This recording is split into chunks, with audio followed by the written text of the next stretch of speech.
और दोस्तों बात कर लेते हैं रोजगार निर्माण में प्रकाशित हुई एक बहुत ही अच्छी पोस्ट की, जो कि शिक्षा विभाग के तरफ से है। तो चलिए दोस्तों वीडियो को शुरू करते हैं। तो फ्रेंड्स आप यहाँ पे देख सकते हैं, यहाँ पे पोस्ट वाइज यहाँ पे जानकारी दी हुई है। और ये जो वैकेंसी है महू के जो इन्फेंट्री स्कूल है आर्मी वालों का, वहाँ की तरफ उस स्कूल में दोस्तों आपकी यहाँ पे नियुक्ति की जाने वाली है। तो पहली जो पोस्ट है यहाँ पे ड्राफ्ट्समैन की है। आपको यहाँ पे इसमें सैलरी के रूप में 25,500 से 81,100 रुपये प्रति माह आपको यहाँ पे दिए जाएंगे। इसके बाद जो अगली पोस्ट है फ्रेंड्स, यहाँ पे यह लोअर डिवीजन क्लर्क की है अर्थात कार्यालय सहायक की है। और आपको यहाँ पे 19,900 से 63,200 रुपये प्रति माह आपको दिए जाएंगे। दोस्तों ये पूरी परमानेंट गवर्नमेंट जॉब है और यहाँ पे अगर आप लग गए तो आपको इतनी सैलरी 100% आपको यहाँ पे मिलती है। इसके बाद फ्रेंड्स यहाँ पे स्टेनोग्राफर ग्रेड 2 की वैकेंसी है और यहाँ पे आपको सैलरी रहेंगी 25,500 से 81,100 रुपये आपको यहाँ पे दिए जाएंगे। इसके बाद सिविलियन मोटर ड्राइवर की वैकेंसी है, तो यहाँ पे आपको 19,900 से 63,200 रुपये प्रति माह आपको दिए जाएंगे। इसके बाद दोस्तों अगली जो वैकेंसी है यहाँ पे कुक की है, तो कुक की वैकेंसी में आपको 19,900 से 63,200 रुपये प्रति माह दिए जाएंगे। तो आप सोच सकते हैं दोस्तों यहाँ पे कुक में भी काफ़ी अच्छी सैलरी आपको मिल रही है। इसके बाद यहाँ पे फ्रेंड्स ट्रांसलेटर की वैकेंसी है, तो ट्रांसलेटर में भी आपको 19,900 से 63,200 रुपये आपको यहाँ पे दिए जाने हैं। इसके बाद है फ्रेंड्स यहाँ पे बार्बर की वैकेंसी। बार्बर मतलब होता है नाई जो कि बाल काटते हैं, और यहाँ पे उनकी सैलरी फ्रेंड्स यहाँ पे 18,000 से लेके 56,900 रुपये प्रति माह रहेंगी। इतनी तो दोस्तों वो लोग अपनी दुकान में भी नहीं कमा पाते होंगे, लेकिन यहाँ पे इतनी अच्छी सैलरी है तो ज़रूर इसमें आवेदन करना चाहिए। कुल पोस्ट की बात करें तो दोस्तों टोटल कुल मिला के यहाँ पे 65 वैकेंसीज है, जिसके लिए आप यहाँ पे आवेदन कर सकते हैं। अब फ्रेंड्स यहाँ पे शैक्षणिक योग्यता की जानकारी दी गई है कि कौन सी पोस्ट के लिए कौन सी योग्यता आपको यहाँ पे लगेंगी। तो स्कूल का नाम दोस्तों यहाँ पे दिया हुआ है, आप देख सकते हैं। मैं आपको फिर दिखा देता हूँ, the commandant infantry school Mhow, जो कि एमपी के इंदौर में स्थित है। और अब हम देखेंगे दोस्तों यहाँ पे कौन से पोस्ट के लिए कौन सी क्वालिफिकेशन यहाँ लगने वाली है। तो पहले जो यहाँ पे आप देख सकते हैं स्टेनोग्राफर ग्रेड 2 के लिए आपका यहाँ पे फ्रेंड्स 12वीं पास होना ज़रूरी है। और इसके बाद आपका यहाँ पे डिक्टेशन रहेगा 10 मिनट का 80 वर्ड प्रति मिनट की गति से। ट्रांसक्रिप्शन में 50 minute English, 65 minute Hindi on computer पे आपको यहाँ पे रहने वाला है। इसके बाद फ्रेंड्स आपका ये है लोअर डिवीजन क्लर्क, जो कि एलडीसी की पोस्ट है।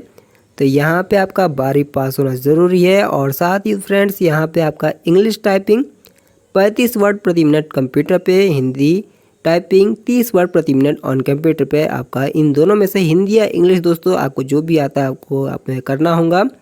और यहाँ पे की डिप्रेशन बताया गया है, तो यहाँ पे इस हिसाब से दोस्तों आपको यहाँ पे टाइप करना होगा।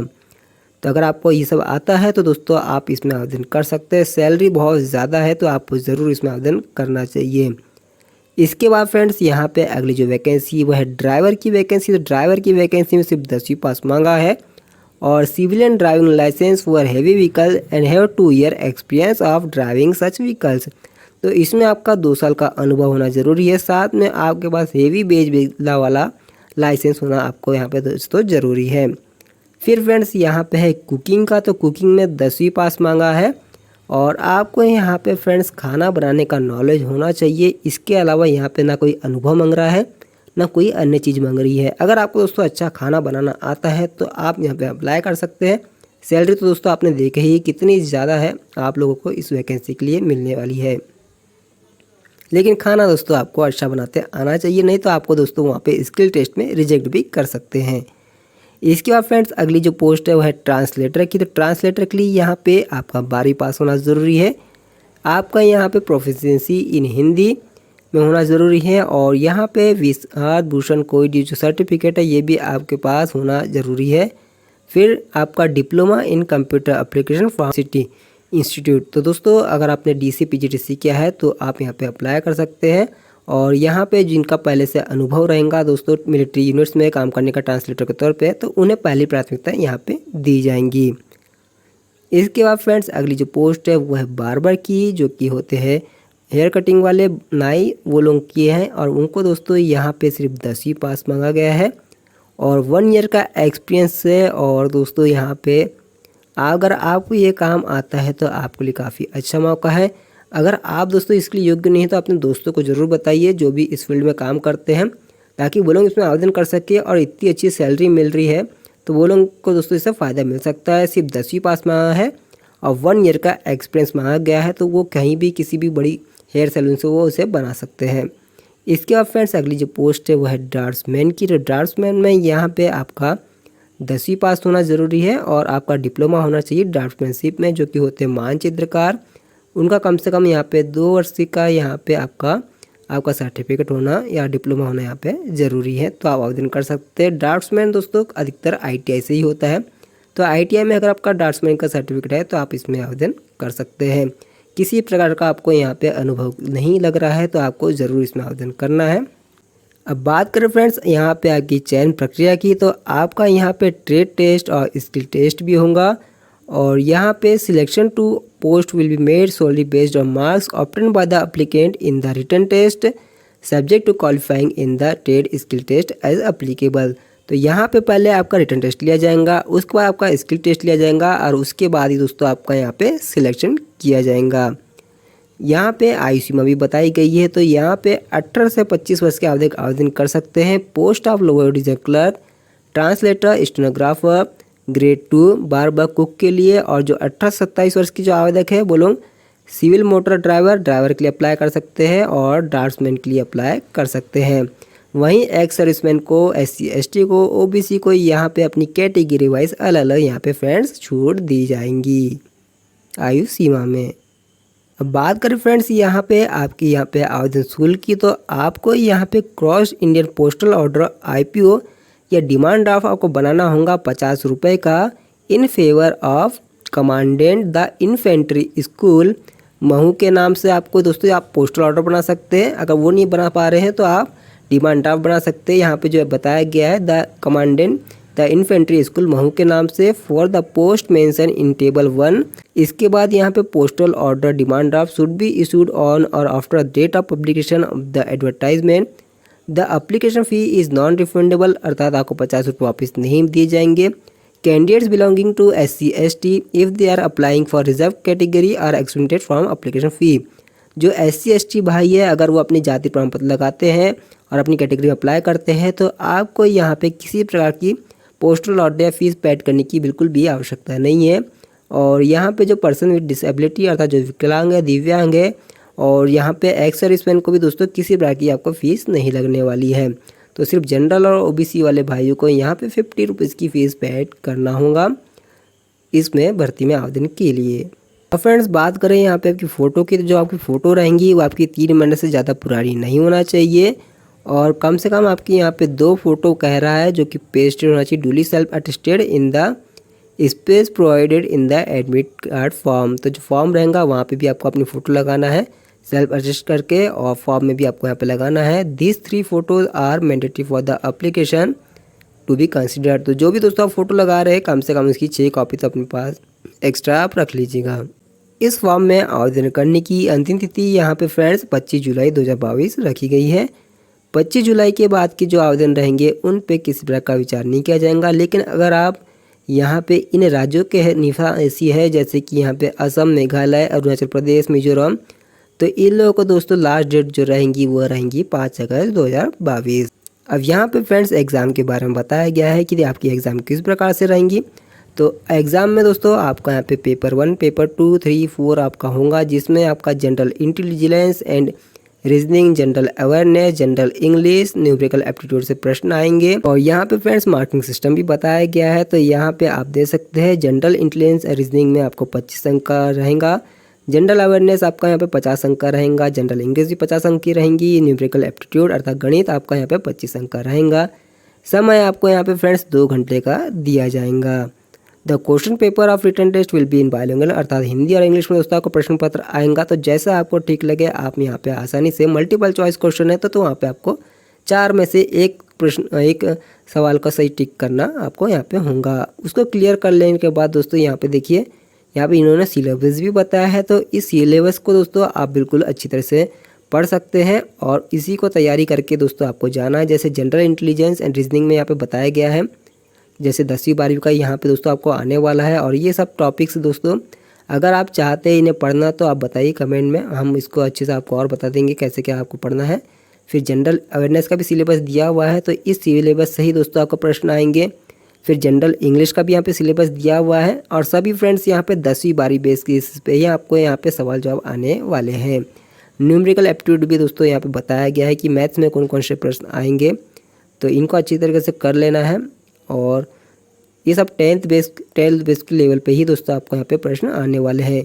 अगर आप दोस्तों इस एग्ज़ाम को निकालना चाहते हैं तो आपको इन सभी टॉपिक्स पे अच्छी आपको यहाँ पे पकड़ बनानी होगी, तभी आप निकाल सकते हैं। और सैलरी दोस्तों यहाँ पे काफ़ी अच्छी है, तो ऐसे में आपको मेहनत करनी होगी, तब जाके दोस्तों आप यहाँ पे सफलता हासिल कर सकते हैं। इसके बाद date of examination will be intimate to the eligible candidate to a letter. जो भी योग्य दोस्तों इसमें होंगे उन लोगों को दोस्तों यहाँ पे डेट ऑफ एग्ज़ाम की सूचना उनको दे दी जाएंगी, और एडमिट कार्ड भी दोस्तों आपको वहाँ पे बाय पोस्ट उनको मिल जाएगा। Candidate belonging to economic weaker section EWS category are required to submit an income and asset certificate issue by. तो जो EWS वाले हैं उनको अपना सर्टिफिकेट भी यहाँ पे दोस्तों शो करना होगा, जो कि यहाँ पे इशू होता है। The certificate issue on after 25 September 2021 will be considered valid. तो वो जो सर्टिफिकेट रहेगा वो 25 सितंबर 2021 के बाद कहीं जारी हुआ होना चाहिए EWS वाले भाइयों के लिए। साथ ही फ्रेंड्स जो आप आवेदन बना करोगे तो उसका जो लिफाफा रहेगा उसके ऊपर आपको application for the post of, जिस पोस्ट के लिए दोस्तों अप्लाई कर रहे हैं, LDC के लिए, कुक के लिए, या आप स्टेनोग्राफर के अप्लाई कर रहे हैं, तो वो लिफाफे को आप दोस्तों लिख देना, ताकि वो दोस्तों सबसे ज़्यादा ज़रूरी रहता है। और इसके बाद आपको यहाँ पे the reserve category candidate should clearly right the reserve category on the left hand corner of the envelope. तो फ्रेंड्स जो आपका लिफाफा रहेगा उसके लेफ्ट साइड में आप अपनी कैटेगरी भी जरूर लिखना, जैसे कि अगर आप SC ST OBC EWS ESM PWD आप जो भी है दोस्तों आपने अपनी कैटेगरी यहाँ पे आपको लिख देना है। Ex service should have been issued by the competent authority. A self-attested copy of discharge certificate is mandatory to enclose with the application. जो एक्सपर्ट सर्विसमैन भाई दोस्तों इसमें आवेदन करने वाले हैं उन लोगों को अपना जो डिस्चार्ज सर्टिफिकेट रहता है उसकी एक सेल्फ अटेस्ट फोटोकॉपी आपको यहाँ पे लगाना होगा। आप इसका एप्लीकेशन फॉर्म इंग्लिश या हिंदी में भी फिल कर सकते हैं। आपका जो एग्ज़ाम सेंटर रहेगा वो आपका यहाँ पे महू में रहेगा, और जो कर्नाटक वाला है वो कर्नाटक वालों का कर्नाटक में ही रहने वाला है। तो MP वालों को दोस्तों यहाँ पे महू में अपनी एग्ज़ाम देना रहेगा। प्रूफ ऑफ एज के रूप में दोस्तों आप यहाँ पे अपनी 10वीं की मार्कशीट लगा सकते हैं, और इसके साथ दोस्तों यहाँ पे आपको अपने सेल्फ अटेस्टेड डॉक्यूमेंट भी लगाना होगा फॉर्म के साथ में, तो यहाँ पे बताया गया है। तो मैं उदाहरण के तौर पे बता देता हूँ, जैसे कि मान लीजिए अगर आप यहाँ पे कुक के लिए अप्लाई कर रहे हैं तो कुक में दोस्तों आपको यहाँ पे 10वीं की मार्कशीट आप लगा सकते हैं। जाति प्रमाण पत्र आपको यहाँ पे लगाना ज़रूरी होगा अगर आप कैटेगरी वाइज यहाँ पे अप्लाई कर रहे हैं तो। उसी प्रकार अगर आप लोअर डिवीजन क्लर्क के लिए अप्लाई कर रहे हैं तो आपको 10वीं की मार्कशीट, 12वीं की मार्कशीट, जाति प्रमाण पत्र आपको यहाँ पे लगाना होगा। सभी दोस्तों आपको यहाँ पे सेल्फ अटेस्ट करके लगाना है। मान लीजिए अगर बार बार हेयर कटिंग आर्टिस्ट के लिए अप्लाई कर रहे हैं तो आपको यहाँ पे फ्रेंड्स 10वीं की मार्कशीट, ST का जाति प्रमाण पत्र आप यहाँ पे लगा सकते हैं अगर कैटेगरी वाइज है दोस्तों आप अप्लाई कर रहे हैं तो। अब इसके बाद फ्रेंड्स यहाँ पे आगे की प्रोसेस हम आपको बताते हैं। तो यहाँ पे जो विकलांग वाले हैं, दिव्यांग वाले, उनकी भी यहाँ पे सीट रिजर्व है, तो वो लोग यहाँ पे देख सकते हैं अपने हिसाब से। तो मैं इसे दोस्तों अभी टेलीग्राम चैनल में डाल देता हूँ, तो आप आसानी से सब पढ़ भी लेंगे। अगर कहीं दिक्कत भी आए तो दोस्तों कमेंट करके बिल्कुल पूछ सकते हैं, मैं आपको बताऊँगा, मैं हेल्प करूँगा बिल्कुल। तो ये आप देख सकते हैं दोस्तों, ये इसका प्रोफार्मा है एप्लीकेशन का, जिसे कि आपको यहाँ पे भेजना है। तो एप्लीकेशन फॉर द पोस्ट, आप किस पोस्ट के लिए दोस्तों अप्लाई कर रहे हैं वो आपको यहाँ पे लिख देना है। अगर आप स्टेनोग्राफर ग्रेड 2 के लिए अप्लाई कर रहे हैं या लोअर डिवीजन क्लर्क के लिए अप्लाई कर रहे हैं तो आपको मीडियम ऑफ टाइपिंग भी यहाँ पे लिखना ज़रूरी होगा, हिंदी है कि इंग्लिश वो आपको लिखना होगा। फिर आपने दोस्तों इस खबर को कहाँ देखा है तो न्यूज़पेपर का नाम यहाँ पर लिखना होगा, एडवर्टाइजमेंट नंबर लिखेंगे, डेट डालेंगे। अगर आपको नहीं पता तो दोस्तों इसे आप खाली भी छोड़ सकते हैं। इसके बाद फ्रेंड्स आपको यहाँ पे अपना नाम लिखना होगा, जैसा कि आपकी 10वीं की मार्कशीट में दिया हुआ है वैसा लिखेंगे। अपनी एक फ़ोटो यहाँ पे लगाएंगे रिसेंट वाली। इसके बाद फ्रेंड्स फ़ोटो का दोस्तों वाइट बैकग्राउंड रखना है और उसमें आपकी नेम और डेट लिखी होनी चाहिए। इसके बाद फ्रेंड्स यहाँ पे अपने पिता का नाम आप लिखेंगे, ब्लॉक लेटर्स में लिखना है, जो कि अंग्रेजी के कैपिटल लेटर्स होते हैं बड़े अक्षर वाले, वैसा आपको लिखना है। फिर 10वीं की मार्कशीट यहाँ के आधार पर दोस्तों अपनी आप आयु लिखेंगे, डेट ऑफ बर्थ लिखेंगे, और आप कितने साल के हो रहे हैं वो आपको लिखना होगा, कितने ईयर के हो गए, कितने महीने के हो गए और कितने दिन के हुए, दोस्तों आपको यहाँ पे लिखना है। फिर आप किस कैटेगरी के वो आप यहाँ पे लिखेंगे। इसके बाद अगर आप एक्स सर्विसमैन है तो उसकी जानकारी आपको यहाँ पे देना होगा। अगर आप दिव्यांग है तो उसकी जानकारी यहाँ पे देंगे। नेशनलिटी में इंडियन लिखेंगे। रिलीजन में आपका जो भी धर्म है, हिंदू, मुस्लिम, सिख, ईसाई, वो आप यहाँ पे लिख देंगे। फिर आपको अपना address and pin code in full communication registration, आपको यहाँ पे अपना एड्रेस पिन कोड के साथ में दोस्तों आपको यहाँ पे लिखना होगा। इसके बाद important no information to be furnish by the applicant, mobile number आप लिखेंगे, ईमेल एड्रेस यहाँ पे लिखेंगे, अपना आधार नंबर लिखेंगे, पैन नंबर लिखेंगे। इसके बाद फ्रेंड्स आपको अपनी एजुकेशन क्वालिफिकेशन की डिटेल आपको देना है। तो 10वीं की है तो नेम ऑफ एग्जाम में यहाँ पे 10वीं लिखेंगे। किस ईयर में पास की, जिस ईयर में दोस्तों 10वीं पास की वो लिखेंगे। नेम ऑफ बोर्ड तो यहाँ बोर्ड का लिखेंगे, एमपी बोर्ड लिखेंगे। फिर परसेंटेज लिखेंगे, डिवीज़न लिखेंगे, किस डिवीज़न पास किया, फर्स्ट डिवीज़न, सेकंड डिवीज़न। और रीमार्क में फ्रेंड अगर पास फेल हुए जो भी आप यहाँ पे लिखना है तो पास वाले ही दोस्तों से आवेदन कर सकते हैं, तो आपको यहाँ पे पास ही आपको यहाँ पे लिखना होगा। और जो भी यहाँ पे आप दोस्तों एजुकेशन क्वालिफिकेशन बता रहे हैं उनकी attested copies of certificate in support of away और टू बी इंक्लोज, तो दोस्तों आपको सेल्फ अटेस्ट कॉपी भी आपको यहाँ पे इस फॉर्म के साथ आपको यहाँ पे लगाना होगा। अगर आपके पास दोस्तों अनुभव प्रमाण पत्र है, अनुभव कहीं काम का, तो वो भी आप यहाँ पे लगा सकते हैं, तो आपको यहाँ पे थोड़ी सी दोस्तों प्राथमिकता मिल सकती है। अगर आप गवर्नमेंट अप्लाई है तो उसकी जानकारी आपको यहाँ पे देना होगा। इसका फ्रेंड्स ये है आपका डिक्लेरेशन यहाँ पे आपको अपनी फुल साइन करना है इस जगह पे, फिर अपना नाम लिख देंगे यहाँ पे इस जगह पे। और ये जो एंक्लोजर्स आपको बताए गए हैं ये भी आपका यहाँ पे ज़रूरी है। तो one self address registered and duly affix with minimum 25 रुपये का स्टाम्प। तो एक स्वयं का लिखा हुआ दोस्तों लिफाफा भी आपको अपने लिफाफे के अंदर डालना होगा, जिसमें 25 रुपये का आपको पोस्टल स्टैंप लगाना होगा। और इसी लिफाफे के अंदर दोस्तों आपका एडमिट कार्ड आएगा। इसके बाद दोस्तों आप जो पोस्टल ऑर्डर लगा रहे हैं उसे यहाँ पे उसका डीडी नंबर या पोस्टल ऑर्डर नंबर आप यहाँ पे लिख देंगे। फिर यहाँ पे डेट डालेंगे, किस डेट पे आपने किया है वो डेट यहाँ पे डाल देंगे। इसके बाद फ्रेंड्स आपको यहाँ पे अपना लेफ्ट हैंड जो आपका जो लेफ्ट हैंड का जो थंब अंगूठा रहता है उसका इंप्रेशन दोस्तों आपको यहाँ पे लगाना होगा। जो मेल कैंडिडेट्स है उनका यहाँ पे लेफ्ट थंब लगेगा और जो फीमेल कैंडिडेट्स है उनका राइट थंब यहाँ पे फ्रेंड्स लगाना होगा। तो इस बात का विशेष ध्यान रखना है, जो लड़के हैं वो अपना लेफ्ट थंब लगाएंगे और जो लड़कियां हैं वो अपना यहाँ पे राइट थंब लगाएंगी। अब इसके बाद फ्रेंड्स आपको यहाँ पे ये जो है ये सर्टिफिकेट है ये EWS वालों का है, तो आपके पास जो होगा उसकी आप फोटो कॉपी सेल्फ अटेस्ट करके लगा दीजिएगा। और यहाँ पे ये OBC वालों का है ये वाला फॉर्मेट। इसके बाद ये इसके ऊपर में जो है ये है एक्स सर्विस वालों का फॉर्मेट है ये। और ये है फ्रेंड्स आपका एडमिट कार्ड। तो यहाँ पे भी आपको अपनी फ़ोटो लगा देनी है इस जगह पे, यहाँ पे अपनी साइन कर दीजिएगा फ्रेंड्स आप यहाँ पे दोनों ही जगह पे इस जगह पे। और यहाँ पे फ्रेंड्स ऑफिस यूज़ में तो यहाँ पे ऐसा कुछ लिखा नहीं है, तो आप भी इसको दोस्तों यहाँ पे फिल कर सकते हैं। Name of candidate, name, father name, date of birth, किस पोस्ट के लिए अप्लाई करें वो लिख सकते हैं। फिर अपनी कैटेगरी लिखेंगे और जो फोटो रहेंगी दोस्तों आपको उसको सेल्फ अटेस्ट करना है, मतलब फ़ोटो के ऊपर भी आप एक साइड मार देना दोनों जगह पे। और यही एडमिट कार्ड दोस्तों आपको आएगा जब अगर आप एलिजिबल योग्य होते हो तो आपके एड्रेस पे। तो एड्रेस बिल्कुल सही से ही डालना है। और दोस्तों इतने में दोस्तों यहाँ पे सब चीज़ समाप्त हो जाती है। तो ये जो फॉर्म है सब आपको टेलीग्राम चैनल में मिल जाएगा। और दोस्तों अगर आपने यहाँ तक वीडियो देख लिया है तो आप एक लाइक ज़रूर करना और अपनी राय कमेंट में देना। और कहीं कोई दिक्कत आएंगे तो कमेंट में पूछ लेना, मैं आपकी पूरी हेल्प करूँगा। और अभी की वीडियो में दोस्तों इतना ही, फिर मिलते हैं कल किसी नए वीडियो के साथ। तब तक अपना ख्याल रखें, नमस्कार।